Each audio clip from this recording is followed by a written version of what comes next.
Hi, this is Roger. Thanks for dropping by. I just paused there to catch the robin. It's singing intermittently. There we go. I was in two minds whether to do an early spring update yet or wait. And I thought, well, we haven't actually had a video on the gardening and bonsai channel for some time now, so I thought we'll do one now. There's no reason why we can't do another one in a week or two, depending on how things progress, but we're geared up to temperature at the moment rather than light. Yeah, it's all down to how cold the nights are and how cold the days are. So we have got some progress, so we have got some things to look at. First of all, my maple tree here is bursting into life, so we do have green. The leaves are starting to unfurl in places. I did cut a bit of this back last year just to keep its rounded shape, so there won't be anything else to do on this, but quite a lot of dieback in the winter, quite a bit. Most of the time it falls off on its own. I don't have to worry about it. Anyway, the camellia has got a couple of blooms open, if I can get in close enough to have a look at one. They are white. I must admit I thought they were pale pink, but they're actually white. There's a couple open down here as well. They're a real double, real thick double. Very attractive. And a mass of buds, so there's an awful lot more to come. So I hope we don't get any frost, because the frost will just turn the blooms brown. Unless it's a severe frost, it won't take the buds down, but it will spoil the blooms that have opened. But yes, that will need a bit of a prune after it's finished blooming, just to keep it in shape. Nothing more than that. It's grown well, and it's like a mass of blooms, so it's doing well. Now down here we've got a hyacinth has come out. No, I didn't plant that.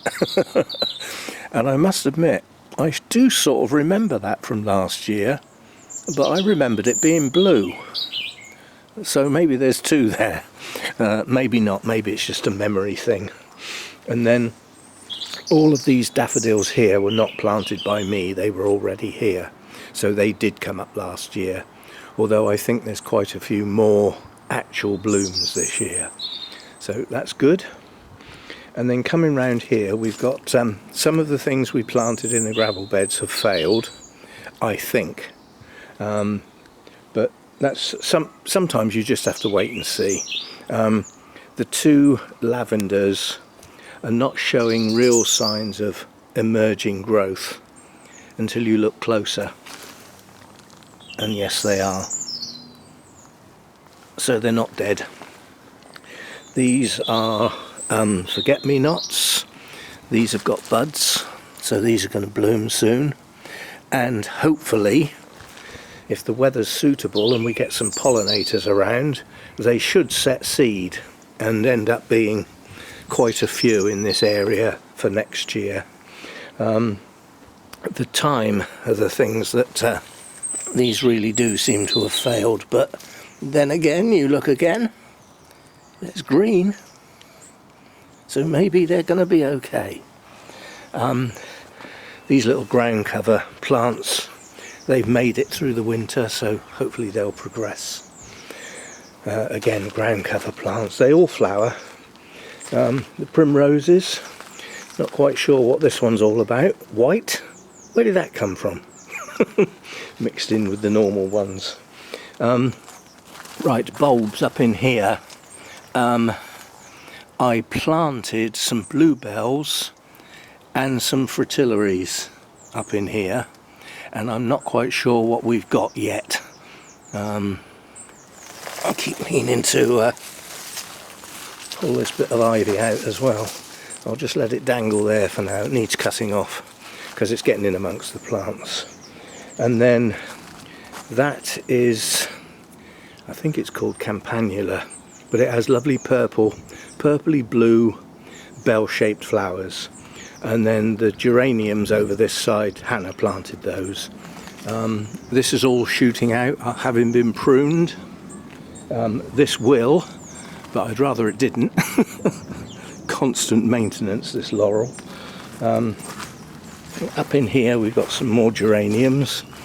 Those were snowdrops planted there, I believe, and I don't think they're going to bloom. They will next year, so they should be okay. This shrub here looks dead, but it's not. It's just it's late coming into leaf. The wisteria is not showing any signs of life yet, and it doesn't matter how hard you look, it's not. So that's that. And then we'll have to keep our eye on the bamboo. If it starts pushing up these huge big canes from the base that go, you know, another 10 foot above the top of the clump, I plan on taking them off before they get there this year. I should be able to see them progressing, and I'll take the tops off so that we don't have to worry about the height with any luck. That's the theory anyway. This camellia that was found in the middle of the bamboo, I have to prune that a bit better to try and get it to bush up a bit. The buddleia still needs to be pruned back. I nearly came out and did that yesterday, and then it rained. But my back is better enough to be able to do some basic pruning now, because I don't have to bend low down to ground level or anything to prune this. It needs cutting back to places that show the different colour. That's the easiest way to say about pruning a buddleia. So where it's got the silvery grey, that's last year's leaves.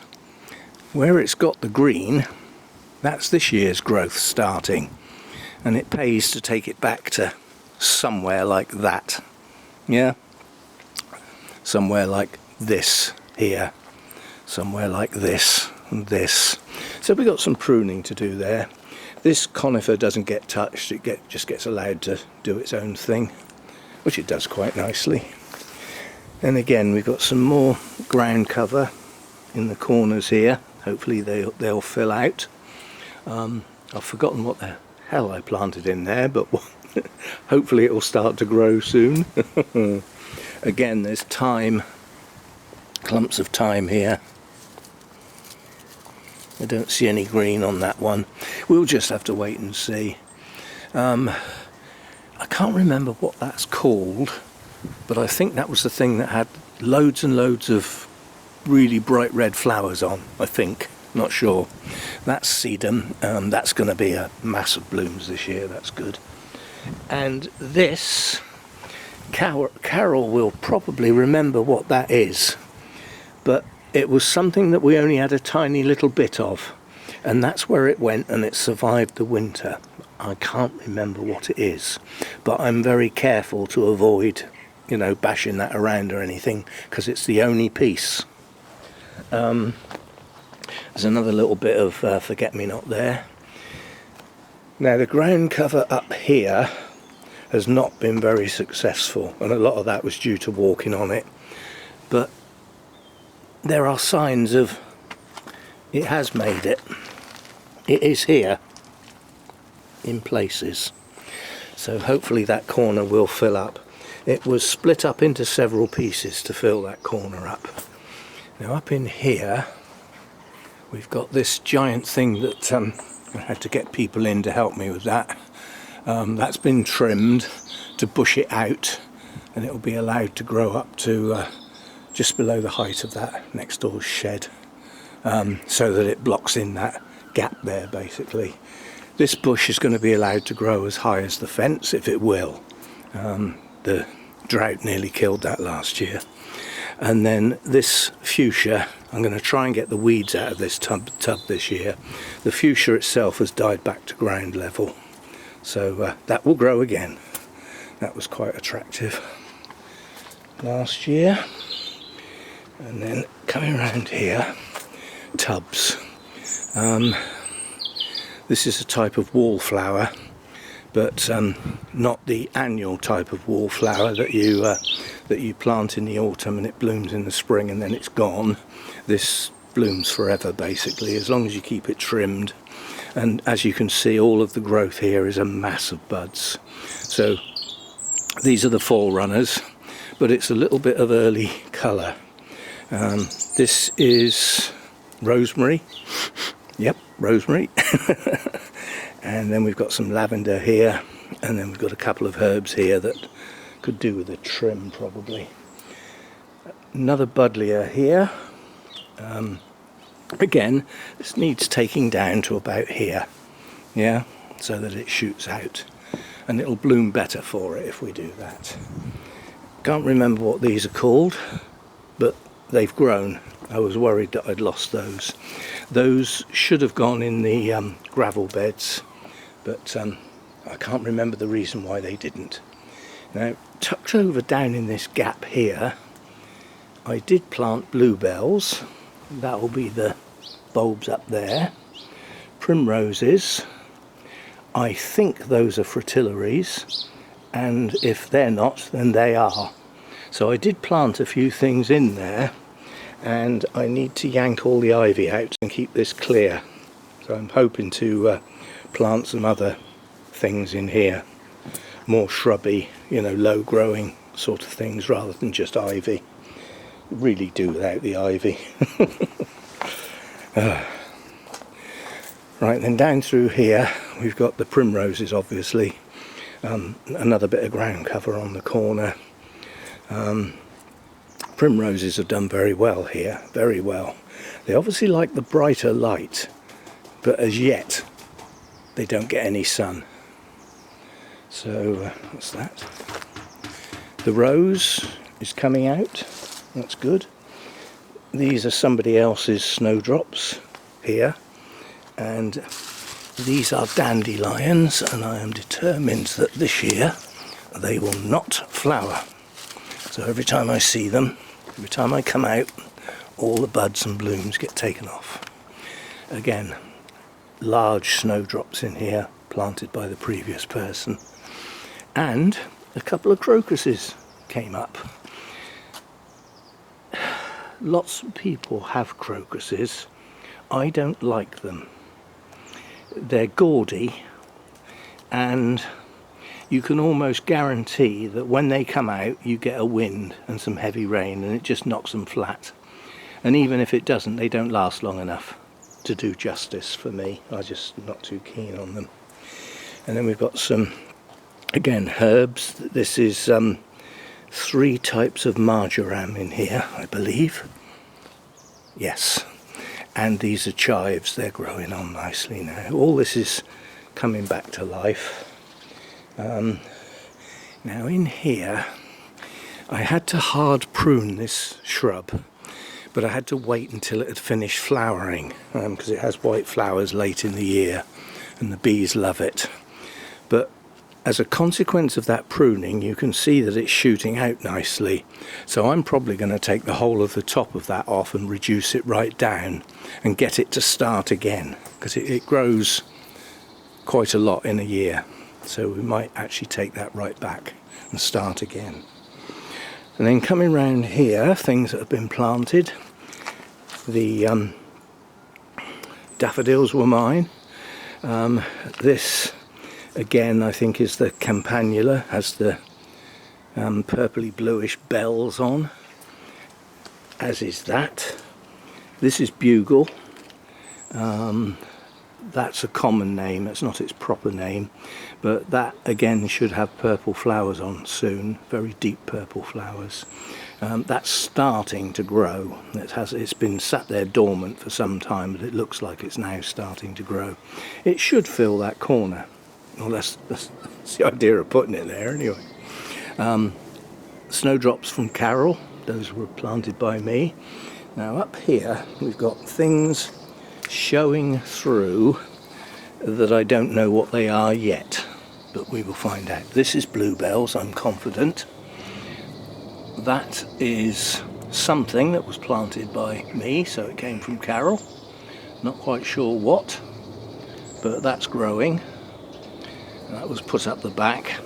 all of the foxgloves that were put along there in a row, I believe, have failed. So we have some more in pots that we will put in there. That's growing. I think that's phlox, I can't remember.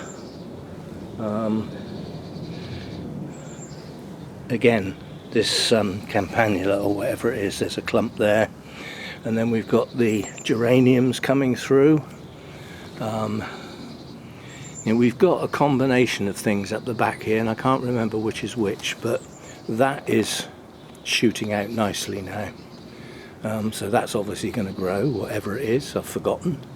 And again, in amongst those snowdrops is something else. So that was probably snowdrops that were already there, yeah, from the previous owner, and I planted something on top of them after they died back, not knowing that they were there, if you see what I mean. Possibly. And whatever that is that we've just looked at, there's another one over there coming on nicely.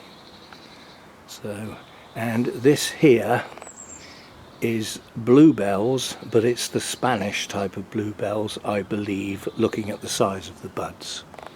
The rose is shooting out nicely, that will grow tall. I have to go around the other side of the, what's it, bird feeders. The primroses here are okay, they're going to clump up nicely, that's going to be a lovely patch. This is aquiledias. We should see some signs of flower spikes on these soon, I would think. I planted some snake's head fritillaries in here, but only a few of them have grown. But they were cheap bulbs from a do-it-yourself place. You're never going to get the best quality bulbs from a place like that. But a couple have grown, and with any luck they might seed. But we will get some flowers soon. Again, daffodils that I planted, snowdrops in the main going over now. And then we've got these primulas, not primroses, primulas. They came from Carol again, and again here, growing very well and pushing up flowers now. There's not much sign of life from the ferns yet, but it's there. So that is going to be, there's 3, 6, 7, 8 new leaves to come on the base of that fern. So they'll replace these old tatty ones. Again, bluebells, but of the Spanish variety. And in behind there is one of the foxgloves that did survive. So that's good. What else? Again, ferns. The new fronds are there waiting to grow. Yeah? So they're all there, they're just waiting. So we should get some nice new fern fronds soon. These were the nice double daffodils that I planted. And do you remember that? That's a little primula. And that started to bloom again. So that was in a pot last year. Again, fritillaries with some buds, or bud, singular at the moment. More ferns. Ferns here. Signs of life. More primroses. Aquiledias in here. Elephant's ears. I was expecting more from them this year, but they didn't really get established very well last year, so soon. And quite a while ago, I asked what people thought these were. Were they weeds or were they not? They're not weeds. I'm still not absolutely sure what they are, but they're not weeds. So we'll have to wait and see. I got a feeling they might be hellebore seeds. Self-seeded from the tail end of last year, maybe. Yes, and there's little clumps of violets. They should come into flowers soon too. So there we go, a look round. somewhere in this area is some lily of the valley that dies right back to nothing. Now Carol's is already shooting out, but I can't remember exactly where I planted it, and I see no signs of it yet. Maybe soon, who knows. And then you get odd little things like, what is that? That's probably a fritillary, weak one. Oh, it's broken off. I think we've got slug problems, possibly. Never mind. And then this shrub here that blooms early February, blooms are long gone, but this is starting to shoot out now. This wisteria over here, I'm just going to keep as a bush, and as a consequence, that huge big bit that sticks out there, I'm going to cut off, leaving this bit, and try and keep it as just as a small bush. Again, the fuchsia there, the dead sticks, that's got to be cut down to the ground. That should start growing again soon, and hopefully the bamboo will put on a bit of height this year. It tried last year, but Hannah decided she'd tidy it. She didn't realise I'd left the shoots to grow taller. Hopefully they will. We shall see. So there we go. Things are coming to life. I'm looking forward to getting my first ever snake's head fritillary flower opening, which will be this one. So that'll be open soon, within days I'd have thought. And there's other buds around as well, so I'm pleased that some of them have grown. I wonder what that is. What on earth is that? Whatever it is, it's something that's died back. I don't think it's new growth. Strange looking object. So there we go. That's a sort of look round, and from my point of view, there's still a lot of bare ground in this planted border, but then we've got these to plant. I'm not pushing my luck with my back at the moment and actually getting down, low down, actually digging holes and planting plants, not yet. I will see how my back progresses, but as of today it's tolerable, shall we say. So yeah, an early spring look round the garden, the tubs, the gravel beds, planted border, and other bits and pieces as we've gone round. I think by the time we get to sort of midsummer, this border is going to be looking quite full. I mean, obviously the spring bulbs will have died back, but you know, I think we're down to our last clump of snowdrops now. But they're a nice early splash. I won't say splash of colour because they're white, but certainly I'm pleased with the daffodils that I put in, and I'm pleased with the primroses from Carol. They've grown on quite nicely. When we get to this time next year, there'll be primroses everywhere basically, because some of these might actually get split up when we get to the autumn, ready for the following spring. See how we go. Right, so a look round, early spring, late winter, early spring, full update. And I'll see you next time. Thanks for dropping by.